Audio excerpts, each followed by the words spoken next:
Hi hello ನಮಸ್ತೆ news 18 digital ಕಾಂಟೆಂಟ್ಗೆ ಸ್ವಾಗತ. ನಾನು ಪ್ರಗತಿ ಶೆಟ್ಟಿ. ಬೆಂಗಳೂರಿನಲ್ಲಿ ನಿಮಗೆ ಖಾಲಿ ಸೈಟ್ ಅನ್ನು ಹೊಂದಿದ್ದೀರಾ? ಹಾಗಾದ್ರೆ ಈ ಸ್ಟೋರಿಯನ್ನ ನೀವು ನೋಡ್ಲೇಬೇಕು. ಬೆಂಗಳೂರು ಅಭಿವೃದ್ಧಿ ಖಾತೆ ಸಚಿವ ಕೃಷ್ಣ ಬೈರೇಗೌಡ ಹೊಸ ಒಂದು ಅಭಿಯಾನವನ್ನ ಆರಂಭ ಮಾಡ್ತಾ ಇದ್ದಾರೆ. ಕೃಷ್ಣ ಬೈರೇಗೌಡ ಅವರ ಹೊಸ ಅಭಿಯಾನಕ್ಕೂ ನೀವು ಖಾಲಿ ಸೈಟ್ ಅನ್ನು ಹೊಂದಿರೋದಕ್ಕೂ ಏನ್ ಸಂಬಂಧ ಅಂತ ತಿಳ್ಕೊಳ್ಬೇಕು ಅಂದ್ರೆ ಈ ಸ್ಟೋರಿಯನ್ನ ನೀವು ಕಂಪ್ಲೀಟ್ ಆಗಿ ನೋಡ್ಬೇಕು. ಈಗಾಗಲೇ ಕೃಷ್ಣ ಬೈರೇಗೌಡ ಬೆಂಗಳೂರು ಅಭಿವೃದ್ಧಿ ಖಾತೆ ಸಚಿವರಾಗಿ ಖಾತೆಯನ್ನ ಚಾರ್ಜ್ ಅನ್ನು ತಗೊಂಡಂತಹ ದಿನದಿಂದಲೂ ಕೂಡ ಒಂದಿಲ್ಲೊಂದು ಅಭಿಯಾನಗಳು ಬೆಂಗಳೂರಿನಲ್ಲಿ ಆರಂಭ ಆಗ್ತಾ ಇದೆ. ಮೊದಲನೇದಾಗಿ ಫುಟ್ಪಾತ್ ತೆರವು ಕಾರ್ಯಾಚರಣೆ ಆರಂಭ ಆಯಿತು. ಅದಾದ ಬಳಿಕ ಅನಾಥ ವಾಹನಗಳನ್ನ ಅಂದ್ರೆ ಎಲ್ಲಂದ್ರಲ್ಲಿ ಗಾಡಿಗಳನ್ನ ನಿಲ್ಸಿರ್ತಾರಲ್ಲ ಅಂತಹ ವಾಹನಗಳನ್ನ ಸ್ಟಿಕ್ಕರ್ ಅಂಟಿಸಿ ಅವುಗಳನ್ನ ಟೋ ಮಾಡೋದಕ್ಕೆ ಕೂಡ ಚಾಲನೆಯನ್ನ ಕೊಡ್ಲಾಯಿತು. ಪ್ರಮುಖವಾಗಿ ಎರಡು ವಿಚಾರಗಳನ್ನ ಹೈಲೈಟ್ ಆಗಿ ತಗೊಂಡ್ರು. ಅಂದ್ರೆ ಎರಡು ವಿಚಾರವನ್ನ ಆದ್ಯತೆಯಾಗಿ ಇಲ್ಲಿ ಕೃಷ್ಣ ಬೈರೇಗೌಡ ತಗೊಂಡ್ರು. ಒಂದು ಕಸದ ಸಮಸ್ಯೆಯನ್ನ ಬಗೆಹರಿಸಬೇಕು, ಇನ್ನೊಂದು ಟ್ರಾಫಿಕ್ ಸಮಸ್ಯೆಯನ್ನ ಬಗೆಹರಿಸಬೇಕು, ಇನ್ನೊಂದು ಪಾದಾಚಾರಿಗಳಿಗೆ ಸುರಕ್ಷಿತವಾದಂತಹ ಒಂದು ಮಾರ್ಗವನ್ನ ಕಲ್ಪಿಸಿಕೊಡ್ಬೇಕು, ಒಂದು ಜಾಗವನ್ನ ಓಡಾಡೋದಕ್ಕೆ ವ್ಯವಸ್ಥೆ ಮಾಡಿಕೊಡ್ಬೇಕು ಅಂತ. ಸೊ ಈ ನಿಟ್ಟಿನಲ್ಲೇ ಈ ಫುಟ್ಪಾತ್ ತೆರವು ಕಾರ್ಯಾಚರಣೆ ಆರಂಭ ಆಯಿತು. ಅದಾದ ಬೆನ್ನಲ್ಲೇ ಈ ಅನಾಥ ವಾಹನಗಳ ಟೋ ಮಾಡುವಂತಹ ಈ ಅಭಿಯಾನ ಕೂಡ ಆರಂಭ ಆಯಿತು.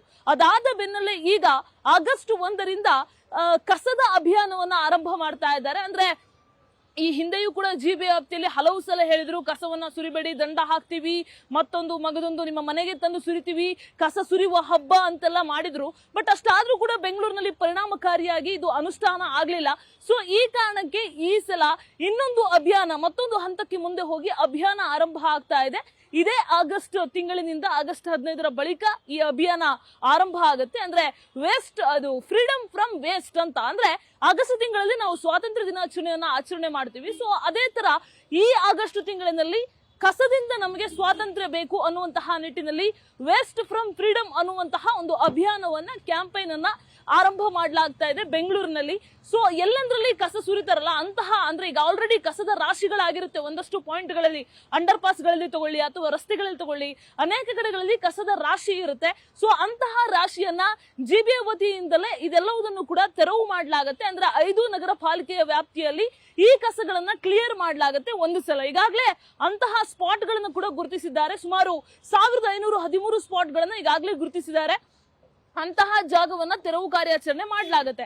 ಅದಾದ ಬೆನ್ನಲ್ಲೇ ಈ ಸೈಟ್ ಮಾಲೀಕರು ಅಂದ್ರೆ ಬೆಂಗಳೂರಿನಲ್ಲಿ ಕಷ್ಟಪಟ್ಟು ಸೈಟ್ ತಗೊಂಡಿರ್ತೀರಾ, ಬಟ್ ನೀವ್ಯಾವ್ದು ಏರಿಯಾದಲ್ಲಿ ಇರ್ತೀರಾ ಆ ಸೈಟ್ ಅನ್ನ ಮೇಂಟೈನ್ ಮಾಡೋದಿಲ್ಲ ಅಂತವರು ಕೂಡ ಈ ವಿಚಾರವನ್ನ ಗಮನ ಹರಿಸಿ ಕೇಳಬೇಕು. ಯಾಕಂದ್ರೆ ನಿಮ್ಮ ಸೈಟ್ ಅಲ್ಲಿ ಏನಾದ್ರೂ ಗಿಡಗಂಟಿಗಳು ಬೆಳೆದಿದ್ರೆ, ಅದೊಂಥರ ಪೊದೆ ತರ ಕ್ರಿಯೇಟ್ ಆಗಿದ್ರೆ, ಅಥವಾ ನಿಮ್ಮ ಸೈಟ್ ಅನ್ನ ನೀವು ಮೇಂಟೈನ್ ಮಾಡದೇ ಇದ್ರೆ ಆ ಗಿಡಗಳೆಲ್ಲ ಕ್ರಿಯೇಟ್ ಆದಾಗ ಅಕ್ಕಪಕ್ಕದಲ್ಲಿರೋರೆಲ್ಲ ಏನ್ ಮಾಡ್ತಾರೆ, ತಂದಲ್ಲೇ ಕಸವನ್ನು ಸುರಿದು ಹೋಗ್ಬಿಡ್ತಾರೆ. ಸೊ ನೀವು ಅದನ್ನ ನಾವಲ್ಲಿ ನೆಲೆಸಿಲ್ಲ, ಯಾವತ್ತೂ ಒಂದಿನ ಕ್ಲೀನ್ ಮಾಡಿದ್ರೆ ಆಯ್ತು ಅಂತ ಸುಖ ಸುಮ್ನೆ ಸೈಲೆಂಟ್ ಆಗಿದ್ರೆ ಆಗೋದಿಲ್ಲ. ಈ ಸಲ ಆಗಸ್ಟ್ 15ರ ಒಳಗಡೆ ನಿಮ್ಮ ಖಾಲಿ ಸೈಟ್ ಅಲ್ಲಿ ಇರುವಂತಹ ಗಿಡಗಂಟಿಗಳನ್ನ ತೆರವು ಮಾಡಬೇಕು. ಜೊತೆಗೆ ಆ ಸೈಟ್ ಅಲ್ಲಿ ಇರುವಂತಹ ತುಂಬಿರುವಂತಹ ಕಸದ ರಾಶಿಯನ್ನ ನೀವೇ ಕ್ಲಿಯರ್ ಮಾಡಬೇಕು. ಒಂದ್ ವೇಳೆ ನೀವು ಕಸದ ರಾಶಿಯನ್ನ ಕ್ಲಿಯರ್ ಮಾಡದೇ ಹೋದ ಪಕ್ಷದಲ್ಲಿ ನೀವು ಯಾವ ಪಾಲಿಕೆಯ ವ್ಯಾಪ್ತಿಗೆ ಬರ್ತಾರೋ ಆ ಪಾಲಿಕೆಯ ವ್ಯಾಪ್ತಿಯ ಸಿಬ್ಬಂದಿ ಬಂದು ಅದನ್ನ ಕ್ಲೀನ್ ಏನೋ ಮಾಡ್ತಾರೆ. ಆದ್ರೆ ಅಲ್ಲೂ ಕೂಡ ಆ ಕ್ಲೀನ್ ಮಾಡುವಂತಹ ವೆಚ್ಚವನ್ನ ನೀವೇ ಭರಿಸಬೇಕು. ಅಂದ್ರೆ ಅವರು ಎಷ್ಟು ದುಡ್ಡನ್ನ ತಗೊಳ್ತಾರೆ, ಅಂದ್ರೆ ಆ ಸಮಯ ಆಗ್ಲಿ ಅಥವಾ ಆ ಸಂದರ್ಭದಲ್ಲಿ ಅವ್ರು ಕ್ಲೀನ್ ಮಾಡೋದಕ್ಕೆ ಎಷ್ಟು ಖರ್ಚಾಗತ್ತೆ ಆ ಖರ್ಚನ್ನ ಕೂಡ ನೀವೇ ಕೊಡಬೇಕು, ಆ ದುಡ್ಡನ್ನ ನೀವೇ ಕೊಡಬೇಕು.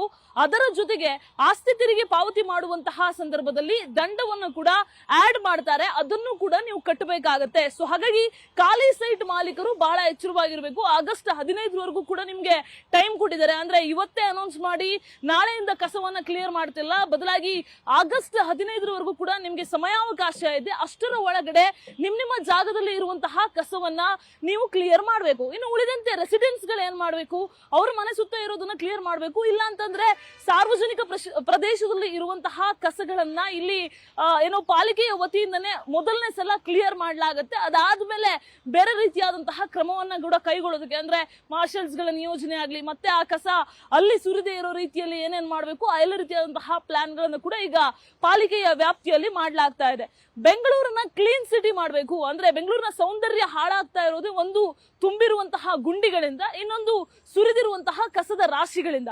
ಸೊ ಇದೆರಡೂ ಕೂಡ ಮುಕ್ತ ಮಾಡಬೇಕು. ಗುಂಡಿ ಮುಕ್ತ, ಕಸ ಮುಕ್ತ. ಅಂದ್ರೆ ಮೊದಲನೇದಾಗಿ ಕಸ ಮುಕ್ತ ಬೆಂಗಳೂರು ಮಾಡಬೇಕು, ಕ್ಲೀನ್ ಸಿಟಿ ಮಾಡಬೇಕು, ಬೆಂಗಳೂರಿನ ಸೌಂದರ್ಯವನ್ನ ಕಾಪಾಡಬೇಕು ಅನ್ನುವಂತಹ ದೃಷ್ಟಿಯಿಂದ ಈ ಒಂದು ಯೋಜನೆಯನ್ನ ಅನುಷ್ಠಾನ ಮಾಡಲಾಗ್ತಾ ಇದೆ.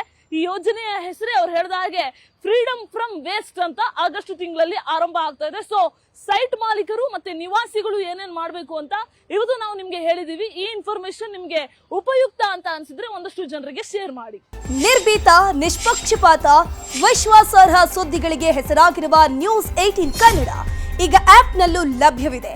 ದಯವಿಟ್ಟು ಇಲ್ಲಿರುವ QR ಕೋಡ್ನ ಸ್ಕ್ಯಾನ್ ಮಾಡಿಕೊಂಡು ಆಪ್ ಡೌನ್ಲೋಡ್ ಮಾಡೋದಕ್ಕೆ ಮರಿಬೇಡಿ.